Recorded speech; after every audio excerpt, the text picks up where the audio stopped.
Hi, today I'd like to talk about a day in the life of an Indonesian village. I'm going to use the example of my own fieldwork village, which was in far east Java. It's called Tegalgaring. So I'll start a passage from my PhD thesis, which subsequently got published in a book. If you are lost in the rice terraces and agricultural plots that surround Tegalgaring, you could probably find your way there by following the noise. Rattling loudspeakers blast the distorted sounds of music and entertainment for weddings and circumcision ceremonies. Not even the frequent power cuts can affect this diesel generator driven racket. Perhaps because they are accustomed to competing with this cacophony, people talk to each other in Tegalgaring. When people talk to each other in Tegalgaring, they bellow. So, like for example, there's a way of talking with people through the I can't remember what's it made out of the sort of bamboo walls, the woven bamboo walls, where you go, what would it be like? Arap nyangan die, which would be where you have to Tekoring and die, which is where you've been from. People be screaming at each other like that. Um, Failing this noise, one could always rely on the buzzing or roaring of motor vehicles that seem to have lost their muffler to find one's way to the road. So you have motorcycles and cars and little buses, which are exceedingly loud. The only thing that can quieten this commotion is the even louder loudspeakers from the mosques and smaller prayer houses calling the faithful to prayer. So the village I did fieldwork in was a Muslim village. While not everybody heeds them, all the men are supposed to go to pray, but not all men do. The calls to prayer are like rhythmical beats that set the tempo of daily life for everyone. People arise in the dark for sunrise prayer, and after their completion, so generally the men will go to the mosque and the women will do them at home, people mill around in small groups, enjoying the fresh dawn air which slides down the slopes of the volcanic mountains that tower over the area. So in the morning, you can actually see the volcanoes, but once the day gets warmer, all the tropical air gets flooded with moisture and clouds over. So you can't see the volcanoes, but you can in the morning. Some men head off on bikes or foot or in the back of a truck to whatever manual jobs are available in the area. So you're probably getting a sense now from where I'm talking about the gender divide. When I was doing field work in this village in 2002, men and women lived kind of separate kind of lives. I mean, there was a lot of mixing in a certain way. There wasn't much talking, for example. You wouldn't have much cause to talk to I wouldn't have much cause to talk to a woman, especially a married woman, unless it was in daily business. However, at dawn, larger groups of people get together, and then you can share jokes with whoever, older people, kids, married women, and so on. But once that's over, then the gender divide becomes more clear.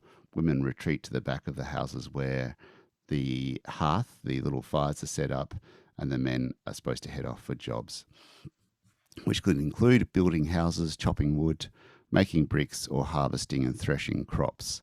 So the big crop around there, of course, is rice. Women perform domestic chores, washing clothes and sweeping while yelling crude jokes at each other. So, yeah, a lot of the discussion there was really crude about, what your toilet routine or what happens when you go to the toilet or what happens when the lights are out with your wife, that kind of stuff. And it's quite common to hear those kinds of jokes being bellowed out at people. The morning shift at schools is about to begin. So there's an afternoon shift and a morning shift. So there are kids who attend it in the morning. There are kids who do the afternoon shifts. Little children set off for elementary schools in red shorts and ties or pile into one of the pedicabs. Pedicabs is one of those sort of three-wheeled bikes. There's a rider at the front and there's a little bit of a carriage at the back. The driver smiles, but his taut leg muscles betray the strain of the weight of six little bodies as he heads up the gentle incline hill that gradually becomes precipitous until it reaches the peaks of the mountains, which are by this time of the morning softly clouded over. You might see a junior high school student nonchalantly tuck in his shirt, hiding the graffiti that is penned on the material below the waistline. So yeah, young guys, pretty cool over there in this fieldwork village. They'll write sort of their favorite band or whatever on their shirts, but then they can tuck it in um, because it's below the waistline. Or girls in Muslim jilbab headdress giggling as they balance two or three on a push bike. Some of the luckier high school students head off on mopeds or motorbikes because it's not that wealthy. The village to have a moped or a motorbike is a bit of a privilege. Others catch the minibuses that run from Tegalgaring up to the sub-district centre of Blambangan. So there's no high schools in the village, even though it's got about 5,000 people. The time for worship is ultimately determined by the position of the sun, and although most people now use a clock to determine prayer times, formerly the midday prayer time was set according to the shadow of a sundial. As the shadow slowly and ineluctably creeps towards the midday mark, the calls to prayer have concluded and worship has begun. So actually at the mosque you have a sundial. Most mosques that I've been to have sundials, and I assume all of them, but I just didn't check. Anyway, the mosques I've been to have sundials, and traditionally you should check the time of the day, the time of the prayer, according to the position of the sun. After 20 minutes, men stream out, and people might take a small meal, but it's primarily an opportunity for a nap to escape the stifling heat. Then people slowly return to work. You might see an old farm labourer with calloused hands and feet trudge off to the fields. So in Indonesia, you should wear footwear outside the house and never wear footwear inside the house. However, some of these older farm labourers, if they're heading off to the paddy, the rice paddy, the sawah, as it's called in Indonesian, they'll just go in barefoot, seeing as they're going to spend their whole day in the mud. That mud's really sticky, so if you're wearing anything on your feet like sandals or flip flops or even shoes, they'll just get sucked off. But it's important to always wear shoes unless you're doing that, or sandals. If you're going to a formal occasion, university, a courtroom, government office, even the village office, typically you'll want to wear shoes as a mark of respect. It's not good to go in sandals or flip flops. Women and men all over the village get back to weaving bamboo. Tegalgaring is renowned for its bamboo products. Some villages in Indonesia have specific things they're famous for. So they might make kerupuk, which are little rice crackers of some kind, or shrimp or something like this. In Tegalgaring, it is the bamboo products. Every week, baskets for Hindu prayer offerings, light shades, flower baskets, and trinkets are piled meters high onto creaking trucks and sent off to Bali. So where I did field work, Bali was a much wealthier area thanks to tourism. So the people there indirectly supported that industry. There is also a small factory crafting didgeridoos from bamboo or teak, painted in an Aboriginal fashion and then exported for sale in Australian tourist shops. So that was quite a surprising finding for me when I got there. As the afternoon's heat cools off, late afternoon activities begin. The men return from the agricultural fields, construction sites, mills, and other places and prepare to bathe. Not having a pump or even a well, they gather their toothbrush, soap, and towel and head off for the central river or one of its streams. Women finish bathing their children and smear baby powder all over their faces, that is, the children's faces. They gather in groups and chat in the street.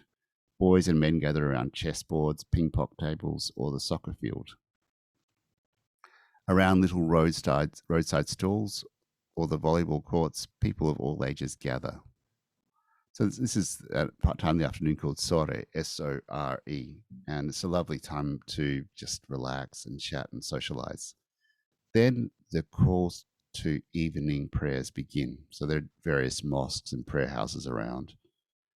And when the prayers reach a certain point, all activities suddenly stop in reverence for all those who want to bathe and prepare themselves for worship. So the sounds of the circumcision ceremonies, the wedding ceremonies that were loud all day suddenly get reduced. Men in sarongs, long white untucked shirts of an Arabic style, and the obligatory cap, head off to a mosque or head off to a mosque or prayer, and women respectfully shuffle out of their way. A symbolic gesture to avoid the possibility of physical contact, rendering the men ritually unclean. So prayers finish. Then, following an evening meal, people gather around stalls. Young men in groups get together in little bamboo roadside shelters or on open verandas and play games and on guitars. And neighbors gather around one of the houses which has a television. People congregate for sermons led by local Islamic scholars or an official from the ENU organization called, sorry, the Muslim organization called the ENU. So it's kind of like a after evening entertainment to listen to a good prayer session. It's not so much a prayer session, it's more like a sermon, and there'll be some prayers too. Gradually, these come to an end, as eventually does the music from a wedding or circumcision ceremony. The stars struggle to shine through the tropical air, and all is quiet until the morning call to prayer. So that's just a day in the life of a village in about 2002, 2003, when I was doing field work. Um, One thing I'll say about being in Southeast Asia is that Southeast Asians really seem to me to have um, a better approach to living. They seem to be able to enjoy the days much more than I've found people in Australia or America have been able to enjoy little pleasures like playing chess with your neighbor or going to the local stall and buying a bit of fried up tofu and sharing a joke with friends and a cigarette or whatever it is. Anyway, I hope that's been informative. And if you'd like to read more of my work, please get in contact and I can point you in the right direction.